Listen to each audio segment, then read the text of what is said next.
நாம ஏன் வந்து வந்து மருத்துவத்துக்கு படிக்கணும், நீ டாக்டர் ஆகணும், இன்ஜினியர் ஆகணும் அப்படின்னு ஏன் வந்து நம்ம சொல்றோம் அப்படின்னா, உதாரணத்துக்கு வந்து நீ மருத்துவர் ஆகணும் அப்படின்னு ஏன் வந்து நம்ம சொல்றோம். ஒரு மருத்துவ படிப்பு படிக்கிறவங்கள நம்ம வியந்து ஏன் பார்க்குறோம் அப்படின்னா, நாம சாப்பிடுற உணவு நமக்கு நோயை தரப்போகிறது. அப்படிங்கிறதுல நமக்கு மாற்று அந்த அதனால வந்து நம்மள காப்பாத்துறதுக்கு இந்த மாரி மருத்துவர் ஆகணும். ம மருத்துவர்கள நாமளே உருவாக்குறோம். நாமளே நோயாளியா மாறிக்கிட்டு இருக்கிறோம். அதனால நம்மள காப்பாத்துறதுக்கு எதிர்காலத்துல நமக்கு மருத்துவர்கள் தேவை. அதனால தான் நம்ம இன்னைக்கு என்ன பண்றோம், "நீ வந்து மருத்துவர் ஆகு, நீ மருத்துவர் ஆகு" அப்படின்னு சொல்லிட்டு அவங்கள நம்ம வந்து அச்சுறுத்துறோம். "மருத்துவர் ஆகணும், மருத்துவர் ஆகணும். ஏன் இப்படி இருக்க? மருத்துவர் ஆயிடணும். எப்படியாவது நீ மருத்துவர் ஆயிடு" அப்படின்னு சொல்லிட்டு நாம ஏன் வந்து பிள்ளைகள வந்து அல்லது ஒரு பிள்ளைகள வந்து ஒரு ரொம்ப தள்றது, ரொம்ப ஒரு அவங்கள வந்து கட்டாயப்படுத்துறது, ஒரு பயமுறுத்தி படிக்க வைக்கிறது. கண்டிப்பா நீ மருத்துவர் ஆயிடணும். எப்படியாவது முயற்சி பண்ணு. உன்னால முடியும். உன்னால முடியாது எதுவுமே இல்ல அப்படின்னு ஏன் சொல்றோம் அப்படின்னா, நாம எதிர்காலத்துல நோயாளியா ஆகப்போறோம். அதனால எதிர்காலத்துல நம்மள நோய்கள்ல இருந்து நம்மள காப்பாத்தணும்னா இவங்களால தான் முடியும். இவங்களால தான் இந்த மருத்துவர்களால தான் முடியும்.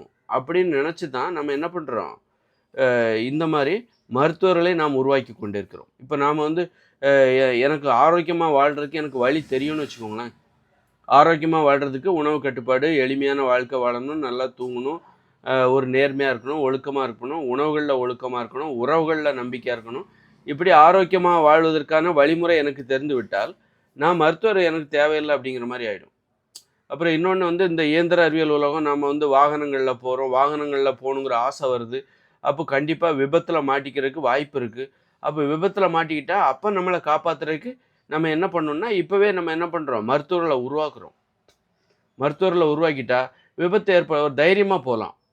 ஒரு மருத்துவர்கள் இருக்கிறார்கள். ஏதாவது விபத்து ஏற்பட்டா அவங்க நமக்கு ட்ரீட்மெண்ட் பண்ணுவாங்க.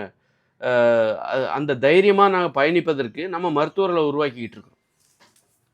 நீ மருத்துவர் ஆயிடு. எம்பிபிஎஸ் படி, அத படி, இத படி அல்லது அலோபதி படி, ஹோமியோபதி படி, ஏதோ ஒண்ணு நீ மருத்துவர் ஆயிடு. அப்படின்னு இந்த அழுத்தத்த குடுக்குறோம். இந்த இளைய தலைமுறையினர் மீது நாம் செலுத்துகிற இந்த அழுத்தம் வந்து எதனால் ஏற்படுகிறது என்றால், நாம் வந்து ஒரு ஆபத்தான வழியில போயிட்டுருக்கோம். உணவுகள்ல ஆபத்து. நோய்களை தருகிற உணவுகள சாப்பிடுறீங்க அப்படின்னா, அது ஆபத்தான உணவுகள சாப்பிடுறீங்க. அப்ப நோய்களை தருகிற உணவுகள தான் நம்ம எல்லாரும் இட்லி, பூரி, பேக்கரி உணவுகள் அது இதுன்னு சொல்லிட்டு, எல்லாம் நோய்களை தருகிற உணவுகள். அப்ப நமக்கு பயமா இருக்கு. ஐயோ! நோய் வந்துருமோங்கிற பயம் இருக்கு. அதனால என்ன பண்றோம்? "நீ மருத்துவர் ஆகு, மருத்துவர் ஆகு, மருத்துவராகி வந்துரு, மருத்துவராயிடு" அப்படின்னு சொல்லி நம்ம மருத்துவர்களையும் உருவாக்குறோம். அதுபோல விபத்து நம்ம வாகனங்கள ஓட்டணும். அப்படி காரு, பங்களா, ஆடம்பர வாழ்க்கை. அப்ப அதுல ஏதாவது விபத்து ஏற்பட்டு, கை, கால் எலும்பு முறிஞ்சு போச்சுன்னா, அப்போ நமக்கு வந்து பயமா இருக்கும். அப்போ நம்ம ஆசை இருக்கு. ஆனா அந்த ஆசை பயத்தை ஏற்படுத்துகிறது. ஆபத்தான ஆசைகளாக இருக்கிறது. அப்ப என்ன பண்றோம்? "நீ மருத்துவர் ஆயிடு. எனக்கு ஏதாவது உடம்பு சரியில்லாம கை, கால் முறிஞ்சு போச்சு, வாகனங்கள்ல போயி, அப்ப எனக்கு நீ ட்ரீட்மெண்ட் வந்து குடு. வந்து ட்ரீட்மெண்ட் குடு. உன்ன நம்பி தான் நான் போறேன்." அப்படிங்கிற மாரி. இந்த மருத்துவம் என்பது நாம் தவறுகள் செய்வதற்கு தேவையான தைரியத்தை குடுக்கிறது. மருத்துவம் என்னன்னா, மருத்துவத்துறையின் வளர்ச்சிங்கிறது என்னவா இருக்கு? எதற்கு உதவி செய்கிறது என்றால், நம்ம வந்து ஒரு ஆபத்தான வழியில் அ வாழ்வதற்கு தேவையான தைரியத்தை இது கொடுக்கிறது.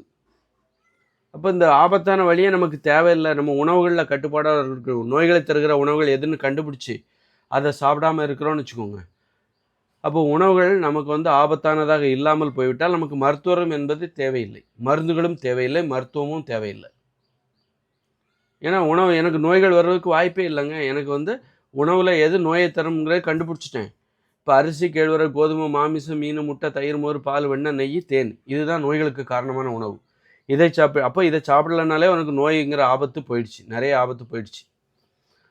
அப்போ உனக்கு அப்ப நோய குணப்படுத்துவதற்கு நான் மருத்துவர நம்ப வேண்டிய அவசியமே இல்ல. அதுபோல எனக்கு இந்த வாகனங்கள்ல பயணிக்க விருப்பம் இல்லை. நான் ஒரு எளிமையாக இயற்கையோடு இணைந்து வாழப்போகிறேன். குடிசையில் வாழப்போகிறேன். விவசாயம் செய்யப் போகிறேன். எனக்கு வாகனங்களில் பயணிக்க விருப்பமில்லை அப்படின்னா, அப்போ விபத்துகளை பற்றிய பயம் போயிடும். அப்போ மருத்துவம் நமக்கு தேவை என்கிற உணர்வு குறைஞ்சிரும்.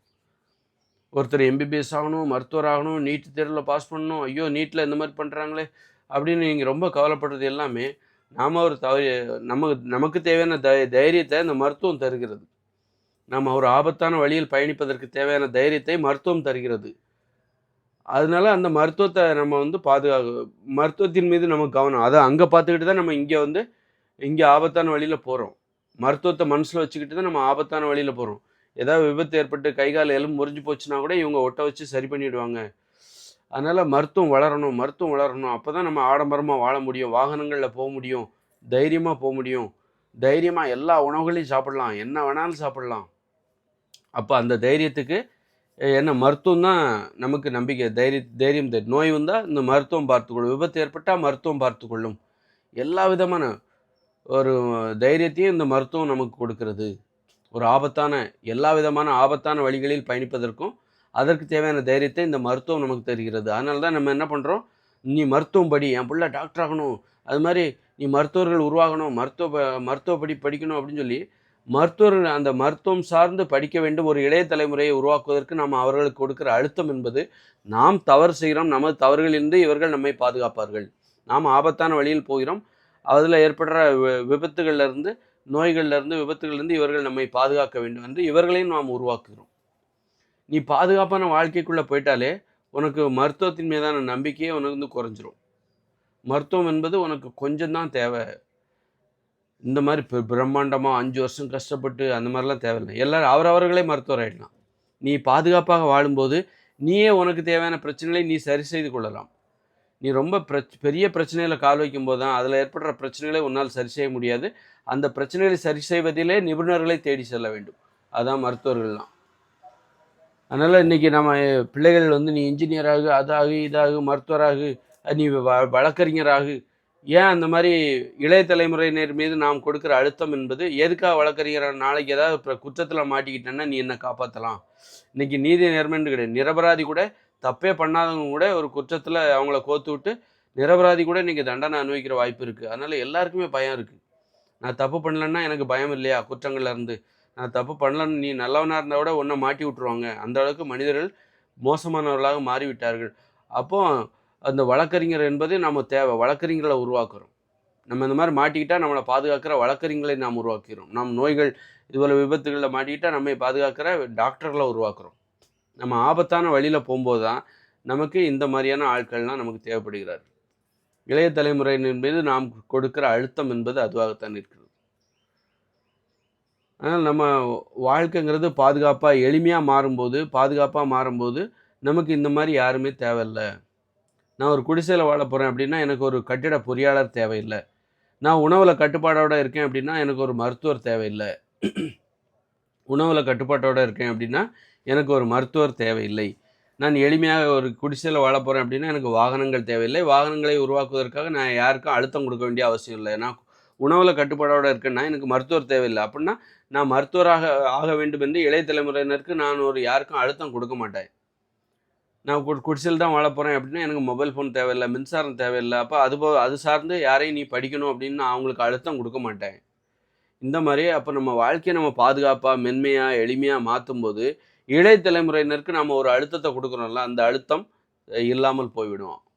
இந்த அழுத்தம் தான் நீ வந்து இளைய தலைமுறையினருக்கு கொடுக்குற அழுத்தம் தான் இளைய தலைமுறையினருக்கும் பெரியவர்களுக்கும் இருக்கிற உறவுகளில் ஒரு ஆரோக்கியமான தன்மை இல்லை. பெரியவர்களை மதிக்க மாட்டேன்றாங்க. பெரியவர்களை ஒரு எதிரியாக பார்க்குறதுக்கு காரணம் இளைய தலைமுறையினர் இந்த மாதிரியான அழுத்தம். சின்னவங்களை நம்ம கஷ்டப்படுத்துகிறோம் அப்படின்னு அவங்க நினைக்கிறாங்க. சின்னவங்களை ஏன் கஷ்டப்படுத்துறீங்க, ஏன் நீ இன்ஜினியர் ஆகணும், நீ ஏன் டாக்டர் ஆகணும் அப்படின்னா, நீ இன்ஜினியர் ஆகணும் அப்படிங்கிறதுக்கு எதுக்கு, பெரியவங்களுக்கு இருக்கிற ஆடம்பர வாழ்க்கை மீது உள்ள ஆசை, பெரியவங்களுக்கு ஆடம்பரமாக வாழணுங்கிற ஒரு ஆசை. அதனால் அந்த ஆசையில் அவங்களும் மருத்துவர் ஆகிட்டாங்க, இன்ஜினியர் ஆகிட்டாங்க. அதே நேரத்தில் நான் எதிர்காலத்துலேயும் ஆடம்பரமாக வாழணும் அப்படின்னா ஆடம்பரமான வாழ்க்கையை உருவாக்கி தருகிற அந்த மனிதர்களை உருவாக்க வேண்டும். இளைய தலைமுறையினரை நான் இன்றைக்கே உருவாக்கணும். அவங்க ஒரு இன்ஜினியராக விஞ்ஞானியாக மாற்றணும். அப்போ தான் எதிர்காலத்தில் நான் ஆடம்பரமாக வாழும்போது எனக்கு தேவையான தேவைகளை அவர்கள் பூர்த்தி செய்வார்கள். எனக்கு நோய்கள் வரலாம், நோய்களை குணப்படுத்த மருத்துவர்களை நான் இப்பொழுதே உருவாக்க வேண்டும். இப்பொழுது மருத்துவர் இருப்பாங்க, எதிர்காலத்துலேயும் மருத்துவர்கள் தேவை, இப்போவும் தேவை, எதிர்காலத்திலும் தேவை. அதனால் இளைய தலைமுறையினருக்கு நம்ம அந்த அழுத்தத்தை கொடுத்து முடிஞ்சு ரெடியாகு, நீ இன்ஜினியர் ஆகு, டாக்டர் ஆகு, அல்லது பொறியாளர் ஏதாவது ஒன்று ஆகிட்டே வா. அப்போ தான் எதிர்காலத்தில் எங்களுக்கு தேவையான தேவைகளை பூர்த்திக்கலாம், உனக்கும் உன் தேவையை பூர்த்தி பண்ணிக்கலாம் அப்படின்றாங்க. அப்போது நீங்கள் ஆடம்பர வாழ்க்கை மீது உங்களுக்கு நம்பிக்கை இல்லாமல் போகும்போது அது ஆபத்தானது. அதுலேருந்து நம்ம தப்ப முடியாது. அது ஒரு வலை போல், மரண வலை போல். அந்த வலையில் யாரும் பிடிபடாமல் போக முடியாது, மாட்டிப்பாங்க, நிறைய பேர் மாட்டிப்பாங்க. அப்படிங்கும்போது நீ உன் வாழ்க்கை பாதுகாப்பாக மாறும்போது, நீ எளிமையாக வாழும்போது இளைய தலைமுறையினருக்கும் உனக்கும் நீ இளைய தலைமுறையினருக்கும் ஒரு அழுத்தத்தை நீ கொடுக்க வேண்டிய அவசியம் இல்லை. நீ பொறியாளர் ஆகு, விஞ்ஞானி ஆகு, நீ டாக்டர் ஆகு அப்படிங்கிற அழுத்தத்தை நீ கொடுக்க வேண்டிய அவசியம் இல்லை. எப்பன்னா நீ ஒரு பாதுகாப்பான வாழ்க்கை வாழும்போது, உனக்கு நோய்கள் இல்லாமல் வாழ்வதற்கான வழி உனக்கு தெரியும் போது, விபத்துகளை தவிர்க்க உனக்கு எளிமையாக வாழும்போது நீ அதிகம் பயணம் செய்ய வேண்டிய தேவையில்லை. அப்போ மோட்டார் வாகன விபத்துகள் உனக்கு ஏற்படுவதற்கு வாய்ப்புகள் மிக குறைவு. இந்த மாதிரிலாம் வரும்போது அப்போ நீ எளிமையாக வாழும்போது இளைய தலைமுறையினருக்கு நம்ம ஒரு அழுத்தத்தை கொடுக்குறோம்ல, அந்த அழுத்தத்திலிருந்து இளைய தலைமுறையினர் தப்பிச்சிருவாங்க. அப்போ உறவுகள் நல்லா இருக்கும். ஒரு பெரியவங்களை பார்த்தா இந்த சின்னவங்களுக்கு வந்து ஒரு கோபம் வராது. இன்றைக்கி பெற்றவங்கள பார்த்தா பிள்ளைகளுக்கு எரிச்சலாக வருது. ஒரு டீச்சரை பார்க்குற மாதிரியே பார்க்குறாங்க. ஒரு சந்தோஷமாக ஒரு அப்பா அம்மா கிட்ட பேசுகிற அந்த வழக்கம் ஏன் இன்றைக்கி இல்லாமல் போச்சு? ஏன்னா பெற்றவங்க ஒரு அழுத்தத்தை கொடுக்குறாங்க. நீ டாக்டர் ஆகணும், இன்ஜினியர் ஆகணும், வக்கீல் ஆகணும், கலெக்டர் ஆகணும், ஐஏஎஸ்ல பாஸ் ஐபிஎஸ்ல பாஸ் பண்ணணும், அது இது ஆகணும்னு சொல்லி பிள்ளைகளுக்கு ஒரு அழுத்தத்தை கொடுக்குறாங்க. அதனால் ஒரு ஆசிரியரை பார்த்தால் ஆசிரியரும் அந்த அழுத்தத்தை தான் கொடுக்குறாங்க. பெரியவங்க எல்லாருமே சின்னவங்களுக்கு ஒரு அழுத்தத்தை கொடுக்குறாங்க. அதனால் இந்த உறவுமுறை நல்லாவே இல்லை. ஒரு மகிழ்ச்சியாக ஜாலியாக இல்லவே இல்லை. காரணம் நம்ம ஆடம்பரமாக வாழணும்னு ஆசைப்படுறோம். அந்த ஆடம்பரமான வாழ்க்கைக்கு இன்றைக்கி நம்ம இளைய தலைமுறையினர் உருவாக்குனால்தான் எதிர்காலத்தில் ஆடம்பரமாக வாழ முடியும். அந்த ஆடம்பர வாழ்க்கைக்காக இளைய தலைமுறை உறவுக்கெல்லாம் முக்கியத்துவம் கொடுக்காம அவங்கள ஒரு இன்ஜினியர் ஆகணும் அந்த அழுத்தம் கொடுக்குறதுனால உறவுமுறை கெட்டு போகுது. உறவுமுறைங்கிறது வந்து நல்லா இல்லை. அப்போ நம்ம எளிமையாக வாழும்போது இந்த அழுத்தம் நாம் அவர்களுக்கு கொடுக்க வேண்டிய அவசியம் இல்லை. எளிமையான வாழ்க்கைங்கிறது எனது தேவைகளை நான் பார்த்துக்கிறேன். நீ ஒன்றும் டாக்டர் ஆக வேண்டிய அவசியம் இல்லை, நீ ஒன்றும் இன்ஜினியர் ஆக வேண்டிய அவசியம் இல்லை.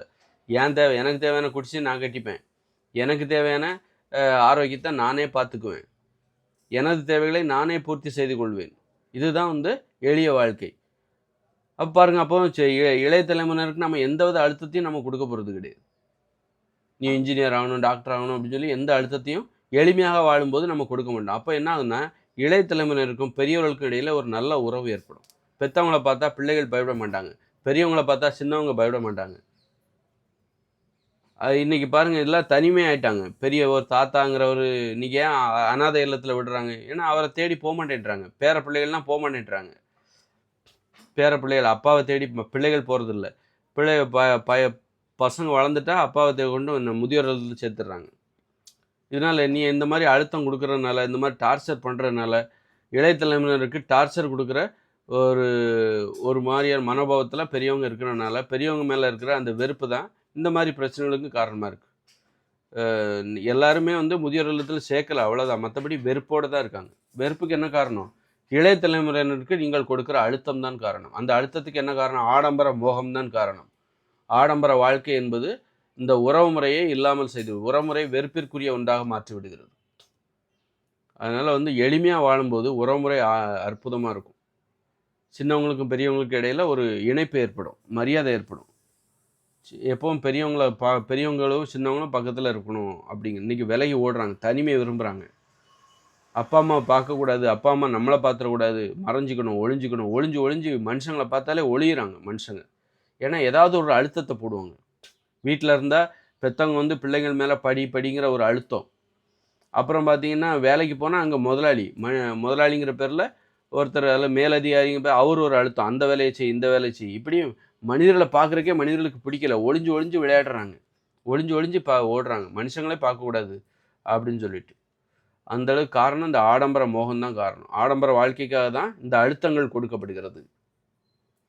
இளைய தலைமுறையின் மீது நாம் கொடுக்குற அழுத்தம் என்பது எதை சார்ந்த ஆடம்பர வாழ்க்கையை அடிப்படையாக கொண்டு. அதனால தான் இளைய தலைமுறைக்கும் பெரியவங்களுக்கு இடையில ஒரு மிகப்பெரிய இடைவெளி, உறவுகளை விரும்பாத ஒரு தன்மை. ஆனால் தனியாக இருக்காது. அதனால் வந்து எளிமையாக வாழும்போது இந்த மாதிரி அழுத்தத்துக்கு வாய்ப்பே இல்லை.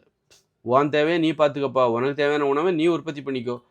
இயற்கையோட இணைஞ்சு தற்சார்பு வாழ்க்கை முறை நம்ம வாழும்போது உனக்கு தேவையான உணவை நீ உற்பத்தி பண்ணிக்கோ, எனக்கு தேவையான உணவை நான் உற்பத்தி பண்ணிக்கிறேன், எனக்கு ஏன் குடிச்சு நான் கட்டிக்கிறேன், எனக்கு தேவையான ஆடைகளை நானே இயற்கையில் கிடைக்கிற பொருளை வச்சு உருவாக்கிக்கிறேன், உனக்கு தேவையான நீ உருவாக்கிக்கோ. உனக்கு நான் எந்தவித அழுத்தத்தையும் கொடுக்க போகிறதில்ல. இப்போ உறவுமுறை எவ்வளோ அழகாக இருக்கும் பாருங்கள். ஒரு அப்பா வந்து பிள்ளைகள்கிட்ட எந்தவித இந்த மாதிரி அழுத்தத்தை எதையும் கொடுக்க போகிறதில்ல. அதனால் வந்து எளிமையாக வாழும்போது மனித உறவுமுறை அற்புதமாக இருக்கும். நீங்கள் ஆடம்பரமாக வாழும்போது மனித உறவுகள் மீது நமக்கு வெறுப்பு தான் அதிகமாகும். அதுதான் நம்ம இந்த இயந்திரங்களுக்கு அடிமையாக காரணம். நம்ம இந்த இயந்திரங்களுக்கு ஏன் அடிமையாகிறோம்? மனிதர்கள நமக்கு பிடிக்கல. அதனால தான் இயந்திரங்களுக்கு நம்ம அடிமையாகிறோம்.